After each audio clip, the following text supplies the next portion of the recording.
From the Case of Charles Dexter Ward by H.P. Lovecraft. Do not call up that which you cannot put down.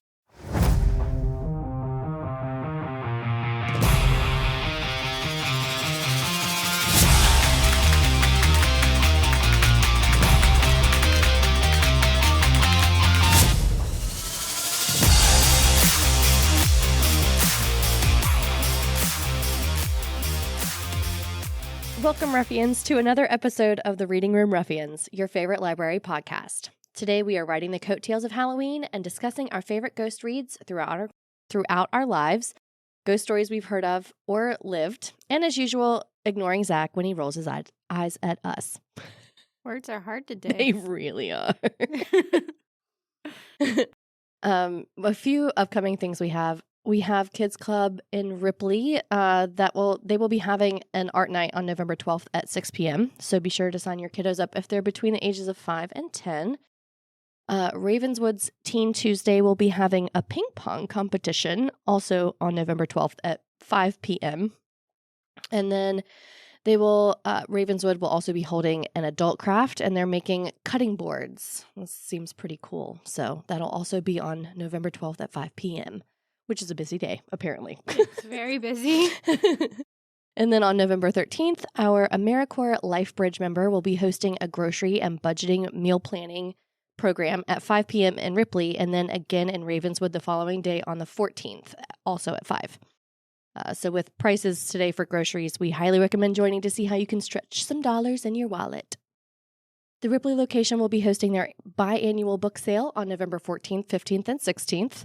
This will be open during our regular business hours, so y'all better be getting your bags ready to snatch up some favorites we're sure to have. Toddler Story Time in Ravenswood will be continuing on Friday in Ravenswood, and that starts at 11 a.m. And finally, Mommy and Me every Friday is still going strong at Ravenswood, and those sessions begin at 12 p.m. So that is what we've got coming up this week. Okay, so I was supposed to do this, the nonfiction this week, right? Mm-hmm. So I chose Haunted West Virginia, Ghosts and Strange Phenomena of the Mountain State by Patty A. Wilson, which is lovely that I can pronounce her name. Really happy about that. That's a first for us. I know, for me, it's like, I think the thing I have the most trouble with about ghost stories and books is they are so, like, matter of fact. It's just like, this is the facts, ma'am. This is what happened. And you I think you lose the scare of the experience. So I'm not going to talk about all of them, but there's a few I picked out that I thought would be cool to talk about. And I tried to get ones close to where we live. Lincoln County is not too close, but this happened in Piney Bottom in Lincoln County. I love that name. I do too. Piney Bottom. Piney Bottom. Yeah. Anyway. Piney Bottom. It is pretty good. The residents of the area were seeing like a headless specter in the early 1800s. And it didn't bother anybody. They would just see it walking in the woods. Which was, no big deal. That would be terrifying. It's no big deal. I mean, it doesn't have a head, so, you know. It's just a headless person walking around. Yeah. You see Jim Bob the other day? Anybody. It just walked around, and I'm sure it'd be terrifying to be out in the woods at night on a road, and you see this, headless specter, which would be terrifying. But after, let's see, where does it say? But after a while, it started to where there was not just a headless specter, but as you were riding past this area between two creeks that went through Piney Bottom, as you went past the one creek, a large black thing would jump on the back of your horse and hang on. Ew! And when you got to the second creek, it would disappear. And this happened like numerous times. Had the horse handle that. Yes. Terrified. I mean, it was like... See, I would trust the horse more than the people. I mean, the horse ran like crazy. For sure. But because this thing just clung. And it would like squeeze the rider around the waist, like hold him really tight. Ew. So it would just like leap out at him. And I don't know whether it leaped from the ground up or from a tree down. But it was like, anyway, scared people for the longest time. And they started to put some, like 2 and 2 together. And I thought, well, maybe that black thing that jumped on the horse was the headless person. Yeah.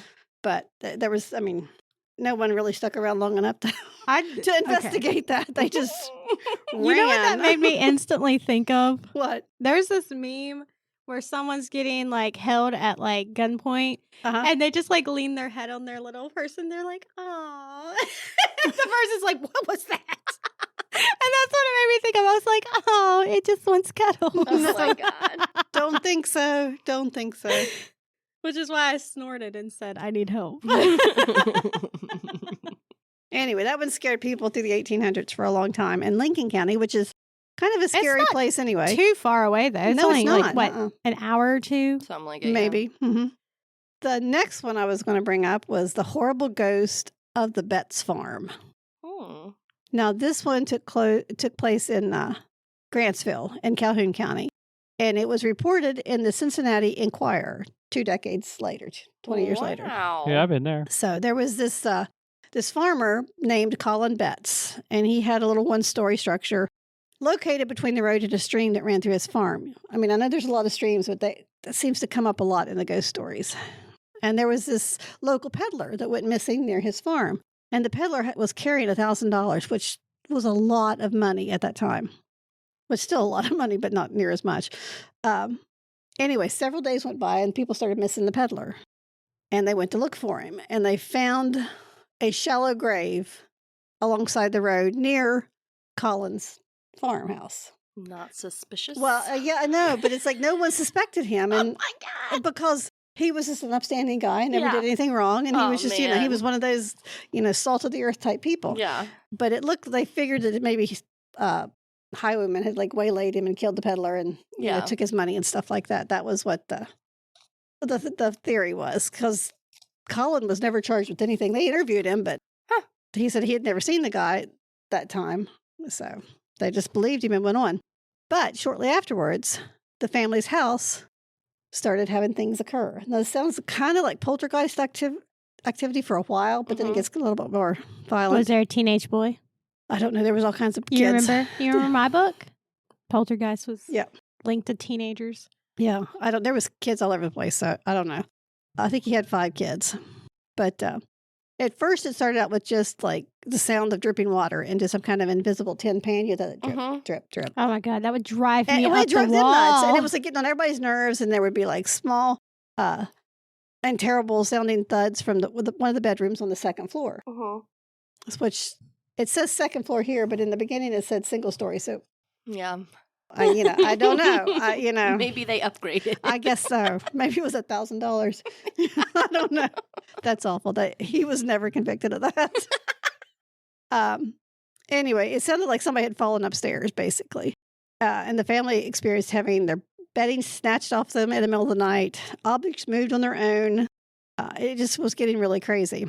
Still, my blankets were fighting. But it seemed to be concentrated in this one bedroom. Yeah. And people that slept in the bedroom would awaken in the middle of the night feeling like they were suffocating with a heavy weight on their chest.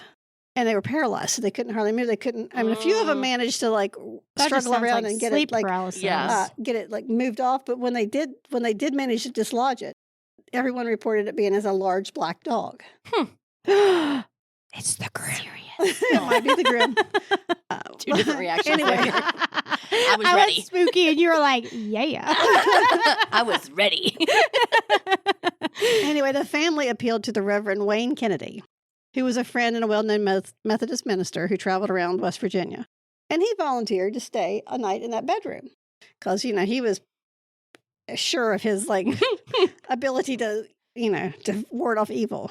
Well, he stayed all night, and sure enough, in the middle of the night, he woke up feeling like he was smothering, and he tried to calm himself down and found a large black dog sitting on his chest as he lay there in bed. And he said it was the greatest of difficulty for him to throw this, he called it an incubus, off of him. And when the next morning, he was like, I'm not doing this again. I'm not staying. I'm not coming back. You're on your own. Basically. What's that? It's kind of weird that you chose an incubus. Yeah, which is kind of weird since that really, Maybe. So, maybe he has a thing for dogs. I don't know. I was going to say, maybe there's some kinks we don't need to know about. But anyway, he didn't go back. Okay. And other people that this became famous and people wanted to stay there all the time. You see what would happen, which I don't know. I don't get it. But a neighbor named James Wolverton and his son were driving their oxen team from the home one night, and they had their own experience. They thought there was this whole regiment of people, soldiers, galloping towards them over this. They were on one side of the hill, and you had to top it and go from the other side of the hill. So they heard the hoof beats, they heard the swords rattling and all that stuff, and anyway. When they got to the top of the hill, they didn't see anything, but they could still hear them riding directly at them because it could have been really dark and maybe they just didn't see him. And Mr. Wolverton was like, "My God, man, don't run over me," because he thought he was going to get ran over with all these people. And amazingly, it all stopped. They just went away. There was no sound. So they, rapidly went home after that because it was very unnerving. And some of Colin's nephews experienced different types of haunting on the same road that ran past the farm. There was just all kinds of things going on around the farm, too. Yeah. Well, see, I think this is when his older son, John, came home. And he was big and tough and, a strapping young man, as they say. Mm-hmm. And he was like, "I'll stay in that bedroom. It's just so silly. There's no such thing as ghosts." Well, he did. Uh-oh. And the next morning, he didn't come down to breakfast. So they went to check on him. And when they found him, he was still paralyzed. But he couldn't move at all. He could barely talk, and which sounds a little bit like a stroke. Yeah. But anyway, he had felt the same feeling of suffocation and couldn't get whatever it was dislodged from his chest. But when the morning came, the compression on his chest went away, but he still couldn't move, and he remained sickly and had trouble using his limbs for the rest of his life. Oh my gosh! I mean, this was a permanent. That really does sound like a stroke, yeah. It does, doesn't it? I'm really curious. They say that this weight was on their chest and that was a dog or whatever, right? And they tried to move it. Yeah. Did anyone try to, pet it? They couldn't move. Then how are they trying to move it off their chest? I guess just wiggling like this or something. But they couldn't move their limbs at all. So, yeah, it was really weird. This doesn't add up. No, it's just a weird, it's a haunting. What can you say? But it was in the Cincinnati newspaper, so it's got to be real. Obviously. And this, and this you believe everything in newspapers for the longest time. And one of the people that volunteered to come in when it was gotten famous was a Captain Hayhurst, and he tried to sleep in the room, but he woke up and saw a headless man standing at the foot of his bed, which I thought was kind of funny. I mean, they're not even close, but the other one. Well, anyway, he ran out of the house, and he's like, he's never going back. No one would stay in it, but not everyone thought the haunting was from the peddler.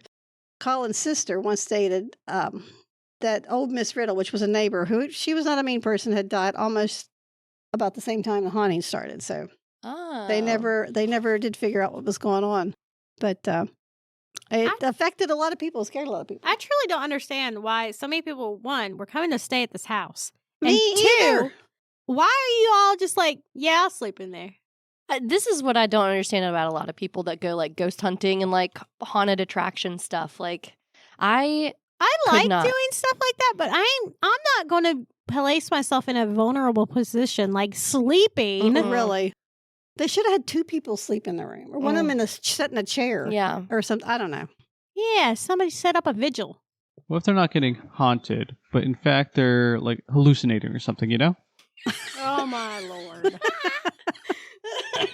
I mean, it could be something crazy. It could be carbon monoxide poisoning or something. That can make you hallucinate, right? I mean, it went away when the sun came up, so I don't know. It sounds more like sleep paralysis. It sounds like sleep paralysis. It does. But I don't know how so many people would have sleep paralysis just in the same room, unless there's something that triggers sleep paralysis. Yeah. It was a weird one. I just thought that one was really in depth about the different people that stayed in the room and the fact that it had been reported. The next one is called The White Woman of the Silver Run Tunnel. Oh. This one happened up near Parkersburg. This one, the tunnel up there, I think it's at North Bend now. Maybe I'm wrong with that one, but it's one of those tunnels near Cairo, which is, that's about Anyway, the train used to run through there, and there was this engineer he was just watching the tracks one night. That was, I guess, his job to make sure the tracks were clear and stuff like that. He just kind of chilled out. Nothing had ever happened strange to him. But as they came upon this tunnel, he saw a young woman in a white evening gown on the tracks. Well, it just scared him to death. So he immediately pulled the brake, and he knew he wasn't going to have time to stop because it was too quick. And the train screeched to a halt, and him and the conductor got off, and they were looking, for what would have been left of the body. Nothing. There was nothing. So the next evening, as they were going through the tunnel, he was still unnerved and spooked by this. Yeah. He saw that same woman, and he got a much better look at her this time because he described her as having on the evening gown and there appeared to be with gold slippers and a brooch pinned at her, up near her throat, piece of jewelry, and her long black hair swung nearly to her waist. So, he got a good look at this woman. Of course, again, his heart leaps to his throat, and he grabs the brake and pulls it again. Well, and this time he knew. He just knew there was going to be something on the track. And, well, they got out and looked, and there was still nothing there. Oh, my gosh. Well, he was messed up, and the trains prided themselves on running on time. Yeah. So after an investigation by the railroad, he was placed on a different line. Yeah. And they hired this Flannery engineer. And he was like, I'm not going to stop for nothing because he's they knew this was crazy stuff. Plowing through. Yeah, he was not stopping. He was just going to run him over. Well, they're on the tracks, they going down. Basically. So he gets on the train, and there's several weeks, nothing happens. And then one night when he was going through the tunnel, he saw the woman, and it startled him. So he hit the brake. So yeah, was not going to do it. Well, he did. They got off and looked. There was nothing there. And this time they even looked around. Yeah. To see in the tunnel to see if she had stepped off or something like that at the last minute. Nothing. They found nothing. Well, he got a good talking to. And he swore that he was not going to stop again. Yeah. Well, several weeks later, he stops again. No. Now he sees her. Okay. And he does not stop the train. And they go into this fog bank that had showed up on most of the time. There's a fog bank near the edge of the tunnel. And when they pulled into their final destination, there was all these people there waiting to see this train come in because it had been reported that there was a woman in a white evening gown riding on the cowcatcher part, just sitting there riding the whole way. Yeah. Yeah. Dang. Yeah. Well, after they investigated more into it, there was a woman had disappeared in that area, and her body was found years later in a house. And when they buried her, it's stopped. Oh my gosh. Yeah. Just chilling. Can you imagine seeing that though? Just vibing. You're look out and you see the train go by. There's this woman just hanging out on the front. That's I can see her sitting there just But it would be better if she just starfished it. Just sitting there dainty. Anyway, I thought it was funny. That is funny. Yeah. And I'll come back to that one. There's a Blennerhassett Hotel that's really haunted too. Supposedly the gentleman that built it shows up there. And he's just this guy in a brown suit with a bushy mustache and stuff like that. Yeah. And he likes to smoke cigars. And he is seen all over the place, especially in the library on the second floor. Oh, we love the second floor in the library, yeah. But he usually shows up when there's construction going on. Oh. But because he built it. Got to oversee. Yeah, make sure it's going around. But a lot of people have seen him. There have been people hearing kids singing. Yeah. And one Christmas they sang Jingle Bells, which I thought was hilarious. At least it's not Alvin and the Chipmunks. Yeah, no, it was not. But there's and yet people that see him will then see his picture, because he built the hotel. Yeah. It's oh, that was the guy. Guests will say that's who it was. But anyway, that was a fairly interesting one. And then we get a little, I like this one. It's called A Cry for Help. In the late 1800s and early 1900s, tuberculosis was a terrible health problem. A lot of people died of it. And there was this very sick, there's this wealthy man that lived in the northeast up near Canada that offered a cure for the disease. And this wealthy guy's daughter got it, not the same one with the cure, but he had arranged with his brother to take care of his daughter while I guess he was a businessman and had to be away. Didn't really say that. But anyway, he lived in Webster County, the guy's brother. So he bought the medicine and he sent his daughter down to live with his brother until she got well. And I think the climate was supposed to be better there too. It wasn't just, it was like a better place for her to recuperate. Well, she went down and she had $1,500 with her for her room and board and the medications or any physicians she might need. And he told his brother that he would send another $2,000 in a few weeks. Well, the brother was very jealous of the girl's father, his brother, and had plotted as soon as he got that $2,000, he was going to kill her and skip town. Oh, dang. Well, and that's exactly what he did. Oh. And he buried her under the hearthstone of his fireplace. Yeah. Well, years later, the house, went from person to person. And this guy bought it, but no one could stay in the room because there's nothing you could do to keep the door shut, the front door shut. Even when it was nailed shut or screwed shut or bolted, it would end up opening on its own whenever it wanted to. Yeah. Well, there was these two older ladies in the area, these elderly Christian ladies from his church, the guy that bought it. Yeah. And they said they were going to stay in the night as long as he provided them with a warm fire and a meal, place to sleep. And they were going to solve this problem. Uh-oh. Well, they did. I can't wait. They did. And halfway through the night, the door came open and this young girl walks in. And they weren't afraid. They were like, basically, oh, honey, what can we do to help you? Oh. And she told them the whole story. And all she wanted was to be buried. Oh. Properly, have a proper Christian burial. And they told the police, and they came and excavated, and yes, that was. Wow. Yeah. Well, they dug up her remains and sent them back up to where her father was at, and they buried her there. But they hunted up the uncle and brought him back and prosecuted him. Oh, we love that. So we this love that. is another one where like the ghost it's just really tells the story, and then the guy gets prosecuted. That's going to be me if I ever get murdered. Y'all better be looking for signs. Okay, the next one I have is the Thunderbird of Owlhead Mountain. Now, I had never heard of Owlhead Mountain. Oh my gosh. Let's see if I can, what? I really wanted to go, It's pretty, I was trying to figure out where this one was at. Also, just FYI, listeners, that's a fantastic movie. Just saying. What's up?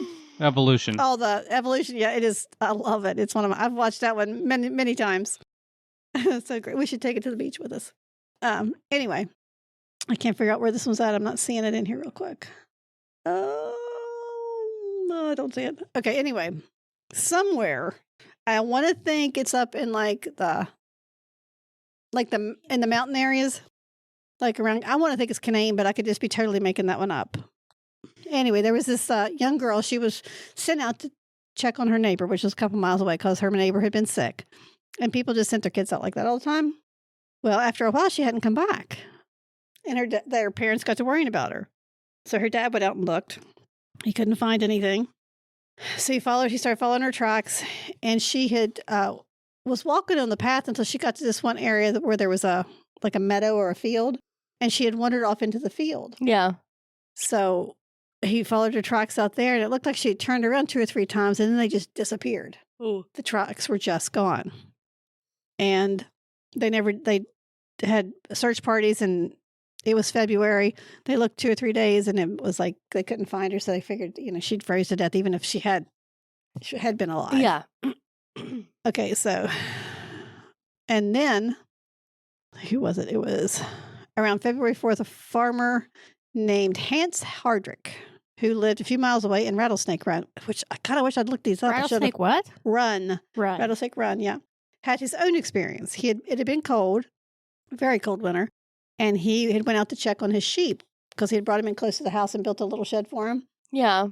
And when he got out to check on them, they were all huddled in the back, terrified. And there was a hole in the top of the little shed. Yeah. And it looked like a sheep had been pulled through the hole, because I'm sure he found wool and stuff. Absolutely. And he couldn't find any tracks anywhere. He didn't have any idea what happened. A couple of weeks later, there was a deputy sheriff and his son had went out hunting, and they were looking for deer along the foot of Owlhead Mountain. Somebody look that up real quick to find out where that's at. Owlhead Mountain? Owlhead Mountain, West Virginia. Anyway, they picked up the tracks of a doe and her fawn, and they tracked them across Piney Ridge, which may help, and to the mountain laurel beds near Sugar Run. I don't think Owlhead Mountain's in West Virginia. Should be. It says it's in the Adirondack Mountains region in New York. Yeah. Well, this is supposed to be West Virginia. Well, it lied. Look up Piney Ridge. See if you can find that one. Anyway, they were tracking this deer and her fawn, and they heard... That's in West Virginia. Well, it's probably in the same general area then. It's near... it's near Camp Creek. It's near what? Camp Creek. Camp Creek? Yeah, where Camp Creek is? Yeah, that's down where Ange is at. Camp Creek is the most terrifying place in the world. No, it's not. Okay, pull off there in the middle of the night in the middle of a snowstorm. Well, it is be kind of scary in the middle of the night, yeah. Anyway, it's terrifying. Back to this deer. They heard cries coming from the direction they were going to this clearing where they figured they would find the doe because they knew the area pretty well. And when they got there, they found that they froze in their tracks because there was this huge bird fighting with this doe who was trying to protect her fawn. And, well, of course, the doe lost, and it ends up grabbing the fawn and flying off. And they swarmed down. This thing was the size of a man with a 15 to 18 foot wingspan. An albatross. It's bigger than that. That's my Patronus. But really, mine's a stoat. Are you ready? Yeah. Yes. Sorry. Anyway, they went and found the deer, and the deer had been slashed to pieces, and the doe had, and its eyes had been pecked out. So they killed the doe so it wouldn't have to suffer. Oh. But yeah, and then later, another person saw this giant bird. His name was on February 12th. Peter Swadley had taken, he was taken to a doctor for, wait a minute, that's what he was on. 2 men saw the bird with a 15 to 18 foot wingspan on the top of Snaggletooth Knob on Owlhead Mountain. And this guy got attacked. Snaggletooth Knob? Yeah. Snaggletooth Knob. These are some names. He was attacked by it. The giant, it's basically, they started calling it an eagle, a giant eagle, the size of a man with this giant wingspan. But, and he was like, he managed to like shoot at it. I think it got his dog is what it was. The dog, he was attacked. The dog came in to rescue him. The bird turned his attention to the dog, took off with the dog, but the guy had like lacerations all over him deep, like from the talons. And he had a gash in his head where the beak had hit him. And I could see an eagle, like a larger eagle being like that. Because you can see videos of them picking up deer. I know, but this thing is like, when you're that close, you can tell it's the size you are. Well, yeah, but maybe these are small people. Well, even so, a 5 foot tall bird is pretty good sized bird. Weren't people smaller back in the day? Not that much. Anyway, there was some other instances of people seeing very large birds in that area. It says as late as 1978 in Wyoming County, people reported seeing a large bird that was silver blue in color with a huge wingspan. Yeah. I'm still thinking albatross. Yeah. Well, it's a pretty vicious herons seagull. Kind of like silver blue though? Mm-hmm. But it's like the seagulls are vicious. Oh my god. This was even more vicious. This is like kaiju seagull. Yeah. Yeah. Yeah. But that's terrifying. There we go. We've solved that one. Yep. But I can imagine, how terrifying would that be? No, I don't. And then to have something happen because they had the evidence to prove that something. Okay. How many of these people were men that were reporting this? These were all men. Okay. I'm just saying. Think of how men describe fish. Well, I think, I don't know. And you're terrified anyways, right? Uh-huh. So you're going to ever exaggerate. And you're a man, so you're going to ever exaggerate. Yeah, but it took a sheep. I mean, it'd have to be. I'm just saying. I'm not saying it's not a big bird. Yeah. But I'm just saying that it's probably not human-sized per se. Maybe it's just like, I don't know, a bird that got into some steroids or something. Not steroids. Or maybe there really were thunderbirds. Maybe there was a very large species of bird. Yeah. That people just don't breed well, and there's not very many of them. I don't know. But I have one last one, and then I'll pass it off to somebody else. Now, I'm not sure how to pronounce this one, of course. It's Ogua. Agua. Ugwa. Ugwa. I'm going to say Ugwa. Ugwa. The Ugwa monster. This was when people first settled in West Virginia. They, of course, ignored the tales of the Native Americans about this river monster that was located where the Monongahela goes into the Ohio. And it was supposed to be serpent-like, but it had short legs. Yeah, I'm thinking, it almost sounds like an alligator, I thought, or something along those lines. Let me find the... Serpent-like, but has short legs. Okay, let me read it here. Giant salamander. It says, the water beasts hunted animals that came to the water's edge to drink by snatching the hapless creatures and wrapping them in its mighty tail to drag them under and drown them. The Ugwa could also carry off a man and drown him. Described as a great beast with a long serpentine body, a stout set of jaws, and 4 small legs. Of course, they made fun of it because the natives would offer like deer and stuff so they could safely cross at that point. Yeah. Which I'm sure distracted it to eat that and not let them cross. But so it takes its prey with its tail? It wraps them in its tail. Okay. So I Googled Ugwa monster, and they think it's a giant alligator snapping turtle. Oh. Yeah, that's what it says in the cryptid wiki. It says it's like a snapping turtle, but I feel like they would have mentioned a shell. Yeah. But what I see from what you said, it doesn't have a shell, though. No, it didn't. Well, according to this, it didn't. But anyway, settlers did see. They thought it was a waste of food, to do that. But then they actually encountered the Ugwa or Agua, and they had to deal with it. So anyway, I thought it was kind of neat to have a cryptid kind of close. Yeah. They apparently researched it on Paranormal West Virginia. Mm-hmm. Really? Yeah. The creature is the fabled Ugwa monster that is said to live in the Monongahela River. There's a bunch of that's terrifying concept art. Yeah. Mm-hmm. That's cool. Oh my gosh, this one looks like a really cute Godzilla-esque type one. Okay, I love that one. I love him. I like alligator snapping turtles anyway. I really that's terrifying, honestly, but it's probably my favorite rendition. Oh gosh, because that one really does. That is Diddy. Oh, what? Why you do that? Come back. That's hilarious. That's Diddy. What? Here we go. Let's try that again. Oh, I like it. Isn't it? Yeah. He's cute. Okay, guys, it's your turn to share some now if you want to, because there was a lot more of these in here. Mm-hmm. They can get pretty big. Apparently, the largest one ever recorded was 250 pounds and like 29 inches long. So, I mean, in theory, it could get that big. It could be a kaiju-sized turtle. I would love that. True. I think Godzilla was bigger than that. Turtlezilla. I think he was more than 29 inches. It was a big turtle. I loved him. He would eat whole chicken legs. Mm-hmm. He was fantastic. And I just like alligator snapping turtles. Like, if I wasn't scared to lose a finger, I'd probably have one.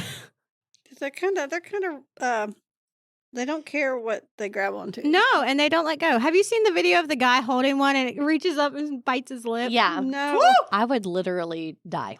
Yep. I don't think he had a lip anymore. No. There ain't no way. This is a little bit we've been talking about turtles, so sorry this is a little bit unrelated, but the other day I saved a turtle on the way into work, maybe? ? Or somewhere else. I don't actually remember. Anyway, I ran back to get it. I picked it up and he air swam. Yeah. Normally they just go into theirs cuz I wanted to go kind of slow. I didn't want to scare him or anything too bad. And yeah, he swam it was like a little dog whenever you're going into water and you're carrying him. They're funny. Yeah, it was very cute. Anyway, so that was my turtle story, but you guys have any favorite ghost stories? Favorite? Oh no. Yeah, go ahead, Zach. I can't really think of any ghost stories that I like, or stories that are supposedly true about ghosts that I like. But I can think of some stories or books that I like that have ghosts in them. Yeah. Well, that's fine. Yeah. Okay, then the one that comes to mind to me is the Odd Thomas books. Oh, yes! I love Odd Thomas. So Odd Thomas is about a guy who can talk to ghosts and he can see ghosts. Well, I guess he can talk to the ghosts, but the ghosts can't talk to him. Anyway, if I remember correctly, it's been a long time since I read the books, but if I remember correctly, he sort of works adjacent to the police.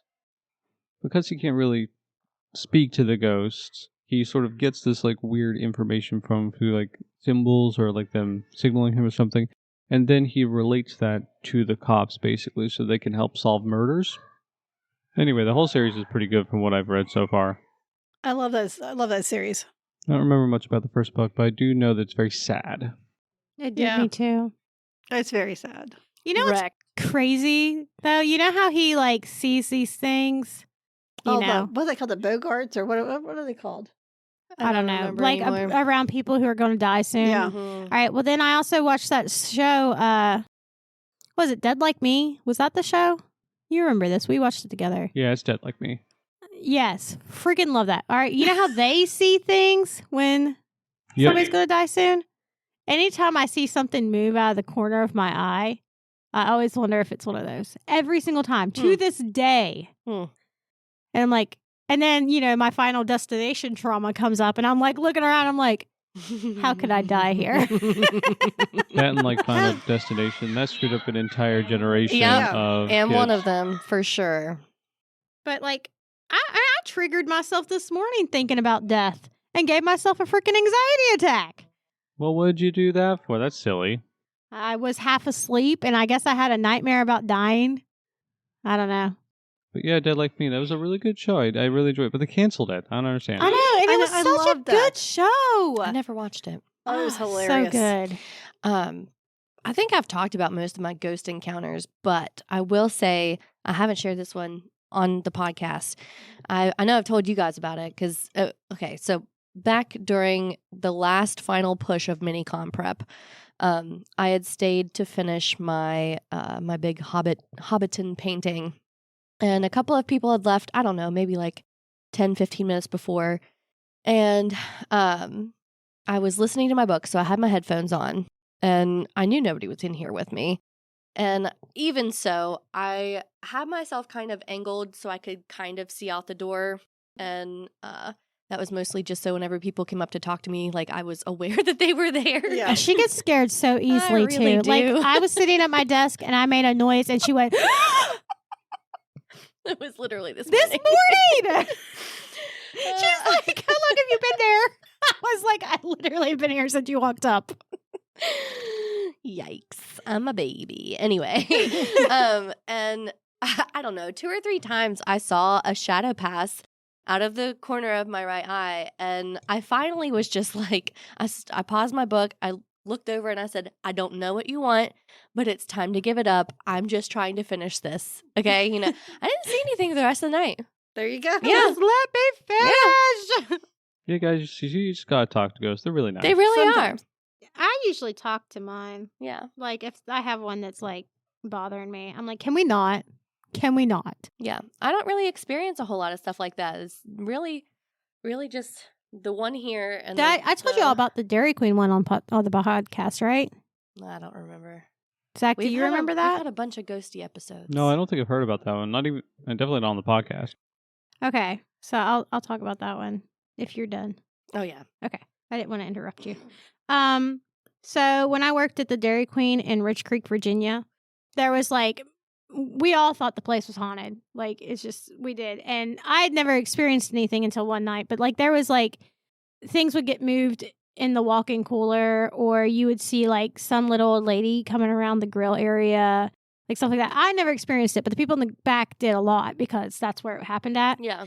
Well, I was out in the lobby and I was sweeping and mopping, and I hear someone go, hello? And I look up and I'm like, yeah, you know, because there's people in the back cleaning the grill. And they're not paying attention to me. So I'm just like, okay, whatever. Maybe they weren't talking to me. So I go back and then I hear, can you help me? Like, plain as freaking day. No. And I walk back and I'm like, Desiree, do you need something? Because that's who was in the back. And then Crystal was washing dishes. And I asked both of them, they're like, we didn't say anything. We were doing our own thing. I was like, well, that's freaky. Yeah. But I mean, it was like plain as day. Yeah. It was insane. I'm good, thanks. It made me think of Clay's thing in the radio. Remember where they caught it on the recording? A woman saying hello. Oh, yeah. Yeah, there was nobody else in there recording, and he was recording stuff for the radio, and you hear it. Like, they played it for us. Ew. Oh my God, ew. Crazy stuff out there. Grips. I don't think the ghosts and stuff, I mean, they'll startle you or something like that, but they don't scare me as much as the cryptid stuff. Yeah. Because I think they could be real. There could really be some kind of animal or something that you'd have to deal with. And you have to get past your panicked fright to deal with it, which is like not very conducive to survival. Unless you're running really, really fast. I either get really scared sometimes, and I do the whole I'm not prey, and I try to remain calm. And then other times I get angry, and I'm like I've looked up like my woods. We all know that woods freaks me out, and there's times that I feel like things are watching me up there, and at times I'm like, I've walked out of my house to go get something out of my car, stepped out my door, and was like, nope. And went right back in because I was like, no, that's not good. And other times I go out and I'm outside, I'm working, and I get that feeling. I turn around, I'm like, can we not? Yep. I was like, go on. I am busy. Yep. And it just really depends on my mindset that day. But like some days I'm just ready to fight. And if it's a cryptid, we're fighting. There you go. I think you should trust your instincts though. I mean, I was at Mom's when I went out to the car one evening. It was late. Oh man, it was dark, and as soon as I stepped off the porch, I'm like, oh, there's a cat, not like a kitten cat, but it was like a panther cat. Yeah. And I had to get something out of the car, and I walked out there, and I was like, do not run, do not run, do not run, do not draw attention to yourself. It is insane that you have to talk to yourself like that. I've talked myself out of running. Yep. And I know I was watched the entire time. Oh yeah, for sure. But it felt like a predator. I mean, it could have been a bobcat. I don't know. But, I felt they would still hurt. Yeah, they would. They would. Sure. But they usually don't attack people. Yeah, I mean, that one day, man, that was wild though. I stepped outside and instant was like, no, not today. And I don't know if it's a cryptid, if it's something else, if it's a cat. I have no idea. But like, I literally went up into that woods yesterday morning and was completely fine. It just really depends. Yep. I know that like I'll talk about this more in depth for our book chat, our next book chat, probably, maybe. Did I already talk about it? Murder Road by Simone St. James? I don't think you did. I don't think I did. Good. Okay. Well, I've read more Simone St. James, and this is a fictional ghost book, as she does. I love her books. I can't say enough good things about it. This one, I think, came out in either March or May this year, and it's called Murder Road, and it is this couple who travels from, Boston, I think, up to somewhere in like Maine or Connecticut. Why? I don't know. But they are just driving, and they're in the middle of the night. They see this person that's kind of like walking like they're drunk on the side of the road. And the closer they get, they realize it's a girl and not like a... Bless you. Thanks. and not like a drunk man. So they're like, oh, we can probably help her out. Absolutely not. Well, they stop and pick her up, and she doesn't really want to get in the car. And she looks at the wife, and she goes, she must have seen in my eyes that I am just like her and like, have experienced things. So she's like, okay. She gets in the car, and she seems very delirious, like something is definitely not right. And the wife notices that she has been stabbed and is bleeding profusely, like bad. And they get on down the road, and they're trying to find a hospital because they're lost. Like he took a wrong turn, but he doesn't really know why. Anyway, that's a whatever. Anyway, so they get to the hospital. On the way to the hospital, she kind of rasps, "I'm so sorry, he's coming." And then they see a truck come up behind them, and it's like this truck is obviously like coming after them. So he's gunned it. They're like going 90 miles an hour to get to the hospital to get away from this truck, and the truck is keeping up. So they get to the hospital, and these two people who don't know this girl picked her up on the side of the road, and she's dying. They're like, please help. We don't know what happened, but, somebody needs to help her. So they're like number one suspects. Of course. Yeah. And it just goes from there. And the story itself, wild. Insane. There are some connections in there that's just like, ugh. And there are some fantastic redirects. And I think out of all of the Simone St. James stories, this one has been the scariest for me. Like, just the lore and legend of it all. It was really, really good. Really, really good. I do like her stories.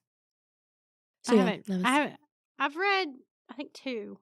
Book of Cold Cases, and I don't know the other one that you read, but we did it for a book club or something. It was this year, wasn't it?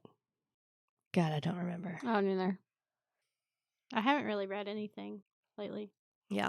Though I do have an Amazon gift card. I'm thinking about buying another Adam Neville book. Do it. That's the one who scared me. I didn't want to go outside of my house within the first 50 pages. Do it. We'll see if his other stuff's as good. Yeah. Wait, what was the book that scared you? The Ritual. I remember you saying it was really good. It was. The movie sucks. It doesn't suck. It's not that bad. It doesn't suck. It's just not the... Yeah, it's not like that It's scary. not the book. You should read the book. That's fair. I did not think it was scary, but... No, well, they had a bunch of comedy actors doing it. I don't know why they chose that. It's still fun. Maybe they were trying to do a scarier Tucker and Dale versus Evil. That's fun. I love that movie. I do too. Not scary at all. It's not. It is so funny. Just walk it off. Just walk it off. Oh my gosh. You know, it's a pretty good movie that some people say is scary. It's Insidious. Have you seen those? Yes. No. Oh my gosh. Misty, you remember her? Yep. Was so scared of that movie. I could not breathe. I was laughing so hard. She would scream and clutch onto my arm. That's me so whenever I watch funny. scary movies. So it was okay. So there's one scene, and people, I think everybody has seen like at least a still of this scene, but it's where they're sitting at the table and they're discussing it, and it like suddenly shifts camera to like one of the other people, and the thing is like right behind him, and it's just standing there. That's all it's doing. But it's like in daylight, so people are like, oh my God. But she screamed and like climbed in my lap, essentially. I could not breathe. I was laughing so hard at her. Oh my I don't goodness. think I've seen this. Mm. I usually don't watch scary movies, so. Yeah, me either. It's not bad. Tiptoe through the tulips. That's such a creepy song. I love that song. No, I mean, I don't hate it. It's just such a creepy song. Have you ever but seen the guy that originally sang it? Creepy. Yes. He is creepy. Yeah. Yeah. Tiny Tim. Wait, what song is Tiptoe this? Through the Tulips. With Tiny Tim Oh, and his yeah, ukulele. that's a weird one. It's a big guy. It's like... Yeah. Well, so yeah, I don't really have a whole lot of other like ghosty because I think I've shared most of mine. So there's that. Yeah, I think I've shared the majority of mine. I don't really have a whole lot of things going on. Like things will get knocked off shelves or things get moved in my house, and I just say, if you're going to keep this up, you're going to start cleaning up this house too. Oh my gosh, if you've seen that guy that does, he's Asian and he does his dad he pretends to be his dad in the videos, and he has a ghost that shows up in his house, and he gets, it's just a funny little video. He Is gets this the emotional damage one? Yeah, the emotional damage guy. Okay. Emotional He's damage. So funny. But this ghost shows up and he I just gets saw a thing mad with him this because it's morning. like knocking stuff off and Yeah. and it's living in his house and he's gonna have to pay rent, all this Yeah. on and on and on. And then he realizes he's like, wait, are you a cat? And then he's like goes out of his way to get little cat pillows and little cat stuff. The Yeah. cat can stay. Yeah. Yeah. When things get knocked off my mantle in my front room, which is where all my crystals and stuff are. First off, I'm annoyed because they could break, but Mhm. that's where Philip's ashes are, and I always blame it on him. Poor old Philip. I'm like, Philip, quit. Philip would never. Philip would. No, Philip he would. definitely would. I am that cat's representative, and I say no. He was the best. I love that cat. I actually opened up his ashes the other day to see if they had put his paw print in there, and some of his little bones are still in there. Oh, really? And I'm low-key want to sift through them and see if I can find like a tooth or something. Oh my God. Or a knuckle. Yeah, you don't want to be breathing that stuff anyway. Oh, I didn't breathe it. I just opened and looked. I didn't open the bag because they put it in a bag. Wasn't that the guy from the funeral home opened? I'm not going to talk about that on air. Yep. But it's like, yeah, wow. I love to hear about people who go to spread ashes after so many years and they've all clumped together. Oh my God. That just cracks me Okay. up. My granddad's wasn't like that. That I know Like of, but moisture we or put him in a something gets different in there, couple of, and they'll go to like toss it out. And it's just like one big lump, and it goes. Boom, boom. Yeah. when Ange and I went and released Nana and Eric's ashes, you have this thing planned out in your head how it's going to go. And we had already had our little cry in the parking lot, and so before we went over, because we went to the ocean, it was not. I don't know how you could release ashes in a dignified way. So just like I just don't get it. No. I don't know how Like, you would do it. And it blows up in your face. Oh yeah, we actually we put them underwater. Oh, that's smart. We just and then opened the. Well, Eric's was not cooperating at all, which doesn't really surprise me. Now Nan's was gone immediately, but his is like, oh my God, it makes a cloud in the water, which is not good. It's hard to be like sneaky about it. Yeah. Just wasn't what we expected. So I don't know how you would. I don't know how anyone does it. I think most of my granddad's was like planted in different places. See, no, that might not if you just like pour it. Yeah.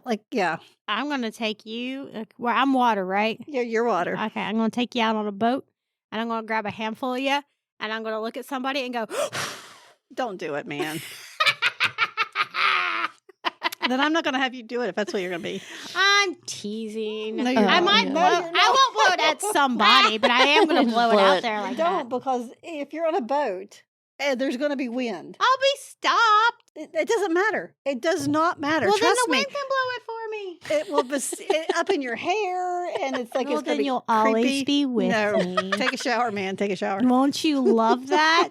Won't you love that? You get to see all my bad choices. Oh my gosh. I don't think I'm dying. There's you no can do rest it. for you. Dignified. I mean, if somebody has pulled it off with dignity, I would like to hear about it because obviously I didn't. Yeah, no.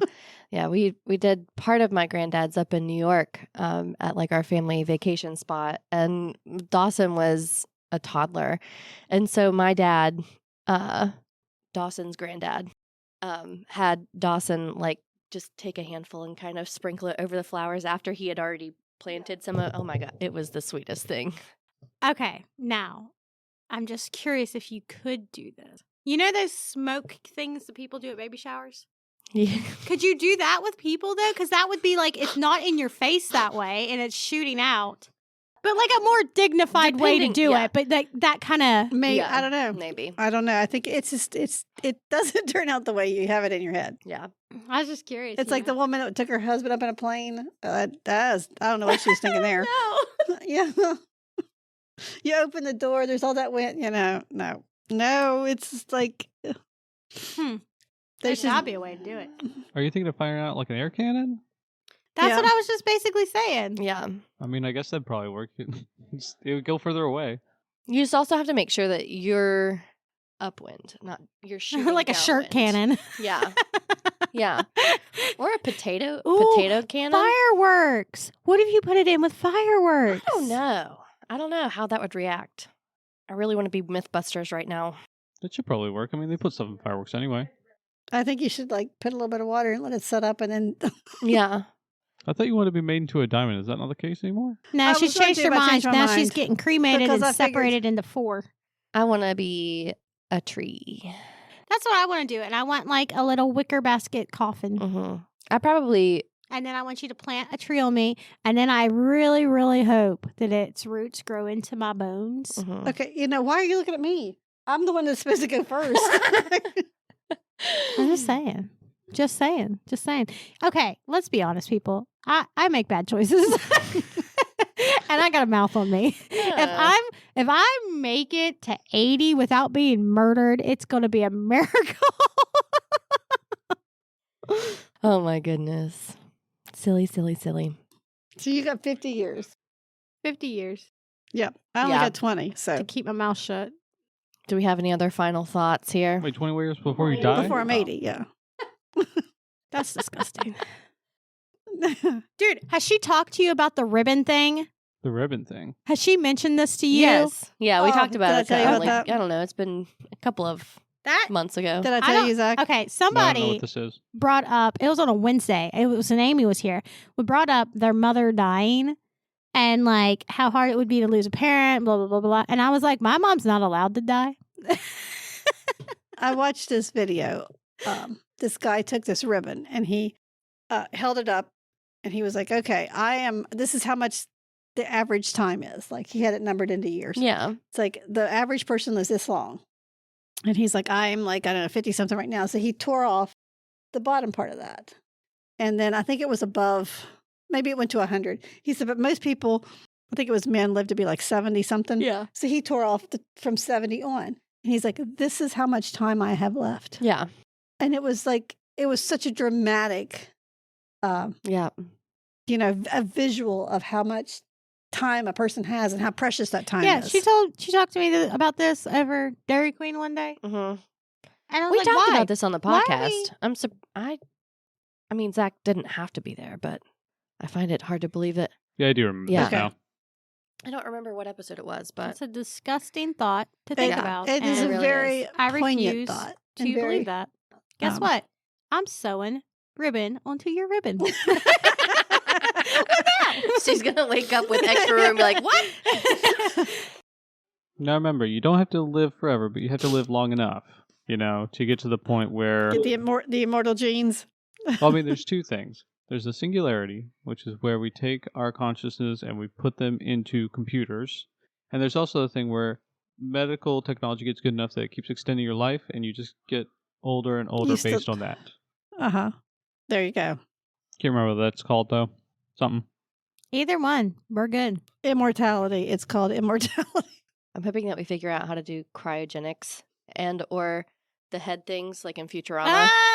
I just want to be a head. I just want to be a floating head. That would be so fun. It would be. Oh my gosh. I could. Actually, interesting thing. We just had a brain scan, the first full brain scan of a creature. It's a fruit fly, but that's still a good start. That must be some brain scan. Well, the point is, it's got all the neurons and all the little connections and stuff like that all taken into account. So That's funny. It's progress. That is pretty cool. That's pretty cool. Oh my god. Have you seen the thing where they apparently made snails lose their memories or something like that? Yes! And they're like, how do you know? Yeah, how do you know? What have we done? I don't like that, honestly. Makes me real The sad. flashy thing is real. Yeah. I don't have enough memories as it is. Same. I auto delete mine. What do you I do mean? What if the snails didn't lose their memory? They just got tired of playing. I mean, that's Ah. all. That's all. I'm I'm like, done how with do this. we know? I I'm like not going that. through this maze one more time. I I'm like done. that. I like that. I'm done. I choose to believe that's what I happened. rage quit. Yeah, snail rage quitting. Have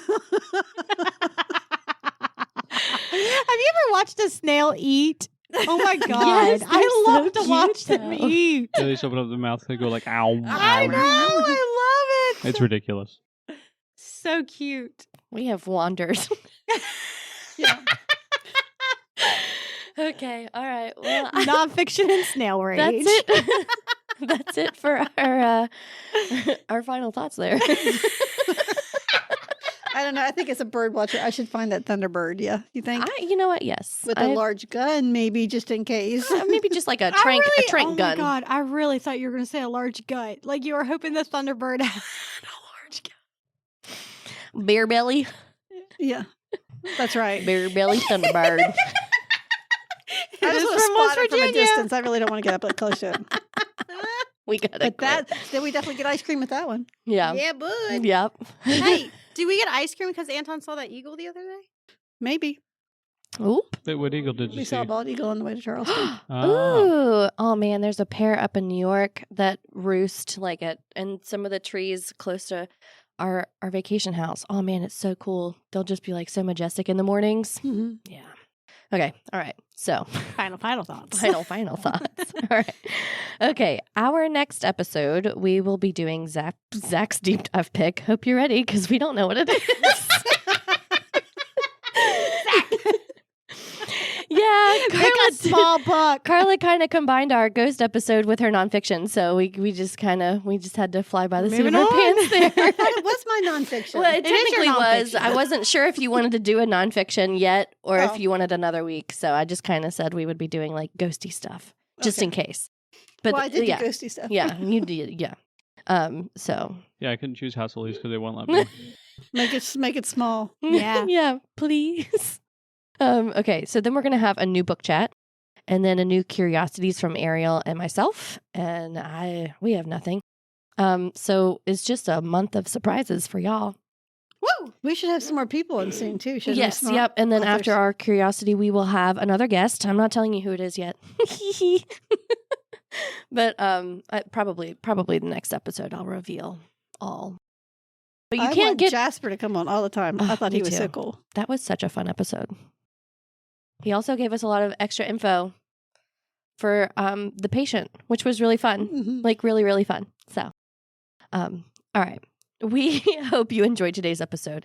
It's time for us to sign off, but before we go, only the best libraries have librarians who don't shush you.